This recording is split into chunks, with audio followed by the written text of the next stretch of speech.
Bonjour. Tout va bien? Jusqu'à maintenant, tout va bien. Pour le moment, tout va bien. 2023, TFC premier de la classe sur les 5 derniers matchs. Ça signifie quelque chose? Sur les combien? Sur les 5 derniers matchs. Ah oui, 5 derniers matchs. Mais c'est dommage que notre championnat ne fasse pas que 5 matchs. 5 matchs sur 38, ça fait quand même même pas 20, si, 20% à peine. Mais on est content que sur 20% du championnat, on arrive à tenir premier. Ça veut dire quelque chose, non, quand même, non? Non, bon, ça veut dire déjà qu'on a bien performé en ce début de saison, mais il y a le calendrier, bon, il y a plein de paramètres qui rentrent en jeu. En attendant aussi, de plus en plus, on parle de la qualité de jeu du TFC, ça doit te plaire. Bon, ça plaît à tout le monde et surtout à nos supporters, parce qu'on est conscient qu'il faut qu'on ait des résultats, mais que si on joue bien, ça va attirer du monde au stade et les gens vont être contents, et peut-être que sur la durée, d'arriver à bien jouer, ça nous aide à engranger des points.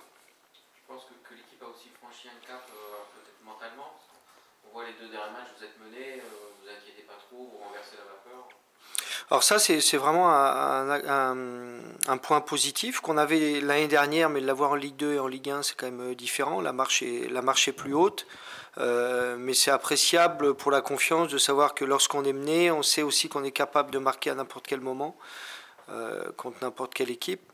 Donc ça, forcément, ça aide à rester clair, même quand les événements ne nous sont pas favorables. Tout belle, je disais, à 2 niveaux, je dirais, mercato terminé, donc tu dois être aussi soulagé. C'est vrai que c'est une bonne chose. Et tu vas peut-être nous faire un petit bilan, non, sur ce mercato? Non, pas trop. Je crois que le président s'est exprimé hier. Donc, Non, mais sur parce que, par exemple, on n'a pas encore vu Amulic. non, On peut le voir ce week-end, par exemple? non. Donc, l'inverse, Voilà, non? comme ça, c'est. Non, non, il va reprendre avec la réserve parce que ça fait 1 mois et demi qu'il n'a pas eu de compétition et je pense qu'il y a une petite étape à franchir qui lui reste, c'est de retrouver la compétition. On a la chance que l'équipe réserve joue samedi, donc il refera du temps de jeu et je pense que c'est une étape indispensable avant qu'il puisse être compétitif avec le groupe pro. En ce moment, c'est quoi le danger? C'est se croire arrivé, se croire trop beau? On a toujours le souci à chaque fois qu'il se passe quelque chose de bien ou d'ailleurs moins bien, c'est d'arriver à tout remettre à zéro et à oublier ce qui a été fait, parce qu'on sait bien que chaque match est différent, chaque match sa vérité. Et c'est pas parce qu'on avait perdu 6-1 à Marseille qu'on pouvait pas gagner contre Ajaccio. Et c'est pas parce qu'on a gagné 4-1 contre 3 que derrière tout va bien se passer. Donc à chaque fois, c'est la capacité de se remettre en question à chaque match pour dire voilà, ce qu'on a fait c'est bien, mais le match qui arrive, c'est autre chose. Tu parlais de Marseille, justement, tu penses que la gifle reçue là-bas, la claque, elle servi de déclic? Peut-être, mais après, faut savoir aussi, le calendrier est quand même un paramètre. C'est pas facile les matchs qu'on a eu contre nos concurrents directs, mais ça a été plus dur encore de performer à Lens, de performer à Rennes, de performer à Marseille. Donc je pense qu'il y a un peu des deux, ça nous a mis une gifle. Et puis après, on a tombé sur des équipes qui étaient bonnes, mais où c'était notre championnat aussi. Le TFC n'a sûrement jamais été aussi bien qu'en ce moment. Paris aussi mal, peut-être. Il y a un coup à jouer quand même demain. Il y a toujours un coup à jouer, on part toujours avec l'intention, quel que soit l'adversaire, que ce soit à domicile ou à l'extérieur, de tout faire pour l'emporter. Alors forcément, c'est un peu plus difficile contre des grosses équipes comme Paris, surtout chez elle au Parc des Princes. Ça reste quand même une équipe d'étoiles, avec un effectif, je crois qu'il y a 2-3 joueurs, sans parler des plus grands. À eux 3, ils valent 80 ou 90 millions d'euros de transfert. Quand on voit notre budget, on voit bien qu'on n'est pas sur la même planète. Ceci dit, en football, la vérité vient du terrain, donc on va essayer de se concentrer sur le terrain. Ça change quelque chose pour toi et pour vous que Mbappé, qui est le meilleur joueur au monde actuellement, soit pas là? Bah, je pense que déjà c'est un phénomène. C'est un joueur, j'ai une admiration pour ce joueur-là. En plus, il est français, on a une grande chance de l'avoir dans le championnat de France. Qu'il soit pas là, ça me dérange pas trop, vous voyez. Mais le souci, c'est que ses collègues, c'est aussi du haut niveau, dans d'autres registres. Donc voilà, le fait que Mbappé soit pas là, c'est pas plus mal, mais c'est pas ça qui va nous rendre les choses plus faciles. À l'aller, il me semble que, si je ne m'abuse, tu avais joué en 5-4-1, en tout cas 5 derrière. Ouais. Généralement, une équipe qui change de système en fonction de l'adversaire, c'est pas forcément bon. Là, vous êtes bien. Ça dépend. Des fois, on a fait un bon match. D'ailleurs, comme je vous avais écouté, vous aviez trouvé que le match était bon malgré la défaite. Donc, comme quoi on peut changer de système et que ça se passe bien. Là, question du système, c'est pas posé.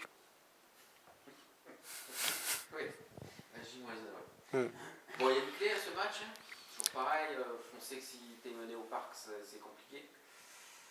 Mais d'un côté, vous êtes mené les deux dernières fois, vous en restez d'accord. J'ai connu une drôle, faut pas en parler là, hein, donc c'est en off. Mais j'ai connu une drôle d'expérience avec Rennes en allant à Paris, qui n'avait pas perdu chez eux pendant 2 saisons. Et on fait une grave erreur au bout de 5 minutes, on est mené 1-0. Et on a réussi à gagner 2-1. Alors pour ça, chaque match et chaque histoire est différente. Donc c'est sûr que c'est mieux de ne pas concéder de but rapidement, mais le foot reste le foot et il y a toujours cette magnifique incertitude. Mais ce qui est sûr, c'est que ça va être dur. Ça, là-dessus, on est à peu près sûr. Bonjour Philippe. Bonjour. Un mot de vos attaquants. En ce moment, Thaïs, là, depuis le début de l'année 2023, enchaîne les buts et les belles performances aussi, enfin. Ado a marqué son premier but. Finalement, cette attaque commence vraiment à porter ses fruits. Est-ce qu'il y a eu un travail spécifique depuis, pendant la trêve, notamment Coupe du Monde ? Non, je dirais, il y a une expression qui dit des fois on met 15 ans à réussir du jour au lendemain. C'est-à-dire que des fois vous travaillez, puis vous ne voyez pas tout de suite le résultat immédiat. Et je pense que c'est plutôt le résultat du travail des dernières semaines, voire des derniers mois, qui commence à peser. Et puis aussi des joueurs qui s'habituent au niveau de la Ligue 1, qui s'habituent à l'équipe. Donc je pense que c'est plutôt ça qui a favorisé notre bonne passe offensive. Pour Ado, ça peut être un déclic. On a vu aussi l'équipe qui allait vraiment le féliciter. On sentait que tout le monde était content pour lui. Vous pensez que voilà, ça y est, il a passé ce palier? Ouais, je pense que les attaquants, c'est vraiment important qu'ils marquent. Et Ado était très frustré parce qu'il faisait beaucoup de bonnes choses et les joueurs l'apprécient énormément, pas que pour sa personnalité, mais sur le terrain, vraiment, il aide l'équipe, il crée des brèches, il est présent, il presse. Donc forcément, quand il a marqué, on était tous heureux pour nous, parce que c'est un but qui est important, et heureux pour lui, parce qu'il est enfin de récompenser de ses efforts. Il faut reconnaître Ado à cette qualité de persévérance qui lui a permis de marquer, c'est ce qui a rendu tout le monde joyeux aussi. On parlait tout à l'heure de la faculté, même en étant mené, à renverser la tendance. Le TFC est la meilleure équipe dans ce secteur-là, avec 12 points pris, je crois, après avoir été mené au score. Est-ce que ça aussi, ça dénote un certain caractère qui a évolué, une équipe qui est plus sereine et qui est moins, on va dire, dans la fébrilité après avoir été menée? Oui, je pense que c'est l'expérience acquise. Je trouve aussi que nos rentrants arrivent à impacter et à maintenir notre niveau, ce qui fait que l'équipe est en confiance. Et sait qu'elle peut marquer à tout moment, donc forcément, lorsque ça se passe mal, on voit bien que ça panique pas et on garde le fil conducteur de ce qu'on veut faire.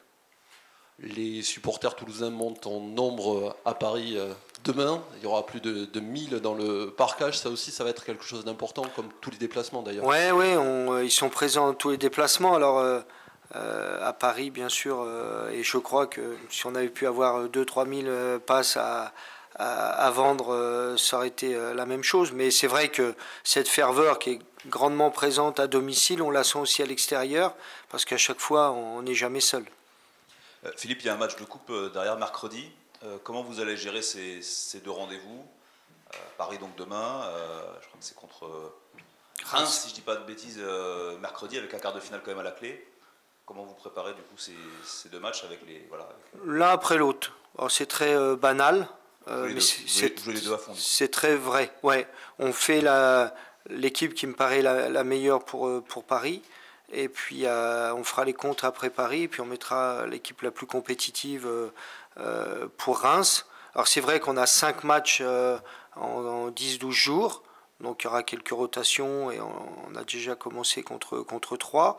Le but c'est qu'à chaque fois on mette l'équipe la plus compétitive parce qu'on veut gagner chaque match qui se présente. C'est vrai que pour prolonger la question, aller au parc, on le sait, pour les joueurs notamment, face à ces stars, ce public, ce stade, ils ont toujours envie de se transcender. C'est compliqué de leur dire tu vas rester à la maison. Vous pouvez leur dire, mais ils ne le comprennent pas. Ça c'est sûr que, et je les comprends, ils veulent tous démarrer ce match-là, mais moi je dois gérer non pas l'envie des joueurs, mais gérer l'effectif pour qu'on soit compétitif. On l'a déjà été sur les 2 premiers matchs, sur les 3 matchs qui arrivent. Je voulais revenir sur Dalinga. Je voulais savoir ce que petite période sur le banc a permis de se remettre un peu en question, lui a servi finalement pour retrouver l'efficacité. Je pense qu'il est important que tous les joueurs, mais pas seulement Theis, soient conscients qu'on est une équipe, et souvent on explique aussi que des fois ils peuvent avoir fait un bon match, mais pour des raisons tactiques, d'adversaires, de forme du moment, que l'on change, on est tout un groupe. Ça peut-être lui permis aussi de se régénérer physiquement. Et il est arrivé, c'est vrai, depuis son retour sur le blanc, avec une bonne intensité de jeu et une justesse technique. Et Theis, c'est aussi un jeune joueur qui découvre le championnat de France, et je pense qu'à force de faire des matchs, il a pris la mesure de la Ligue 1. Une autre question qui n'est pas forcément connectée. Le Mercato vous a amené quelques nouvelles nationalités. Comment, en tant qu'entraîneur, on peut trouver de la cohésion dans un groupe aussi cosmopolite? Alors c'est bizarrement, alors déjà tout le monde pratique l'anglais, et je dois raviver mon espagnol pour Gabi, même si je parlais un peu espagnol avec Rafa. Mais le fait qu'il y ait beaucoup d'étrangers, ils sont un peu déracinés, et finalement, en dehors, comme ils n'ont pas de famille, ils se retournent vers leurs coéquipiers. Alors on a ce que j'appelle des mafias, on a la mafia hollandaise, là, on a la mafia scandinave, là on commence à avoir la mafia sud-américaine, et finalement ça nous amène beaucoup de cohésion, parce que les seuls gens qu'ils connaissent dans la ville de Toulouse, ce sont leurs coéquipiers. Donc du coup on a une extrêmement bonne ambiance. Et le foot maintenant est international, et comme tout le monde parle plus ou moins anglais, au niveau de la communication, ça ne pose pas de problème. Bonjour Philippe. Donc pour en revenir, donc vous avez fini un bloc de 5-6 matchs très satisfaisants, mais bon, après on dira que c'était contre des équipes de bas de tableau. Là justement, vous allez rebondir avec le PSG, Rennes, Marseille, et puis en plus la coupe qu'on a parlé contre Reims. Est-ce que justement c'est des genres de matchs qui se préparent différemment? Est-ce qu'en interne le fonctionnement change? Non, on prépare nos matchs de la même manière, on ne fait pas de différence, mais ce qui est sûr, c'est que cette deuxième partie de championnat, un des challenges, c'était, et on l'avait déjà fait dans la première partie, de battre nos concurrents directs, et l'autre, c'est d'arriver à titiller les grosses cylindrées du championnat, ce qu'on n'a pas réussi à faire en première partie. Ce qu'on n'a pas réussi à faire, on va essayer de le faire en deuxième partie, et on tombe sur le plus gros morceau à l'extérieur avec le PSG. Justement, Philippe, c'est ce que disait Damien hier, le challenge que vous étiez fixé entre vous, là, entre les joueurs, le staff, etc., la présidence, pour la seconde partie de saison, c'était d'arriver d'accrocher, voire de battre les gros, avoir quelques gros tableaux de chasse. Oui, c'est aussi mesurer notre progression. Ce qu'on n'a pas réussi à faire en première partie, il faut arriver à le faire en deuxième partie. Alors c'est bien qu'on va pas battre toutes les grosses cylindrées, mais à gratter des points et à en battre quelques-unes, notamment à domicile, c'est quelque chose qui nous tient à cœur. Donc on va tout faire pour. On est dans quelle attitude, dans quel état d'esprit? On est impatient de se jauger? C'est un test vraiment de grandeur nature? Comment? On en a déjà eu plusieurs tests grandeur nature, mais ce qui est important, c'est de montrer qu'on progresse et qu'on prend de l'épaisseur, de la consistance. On le voit sur ces derniers matchs face à des concurrents directs, et maintenant il faudra arriver à le faire, et ce sera plus difficile face aux leaders du championnat.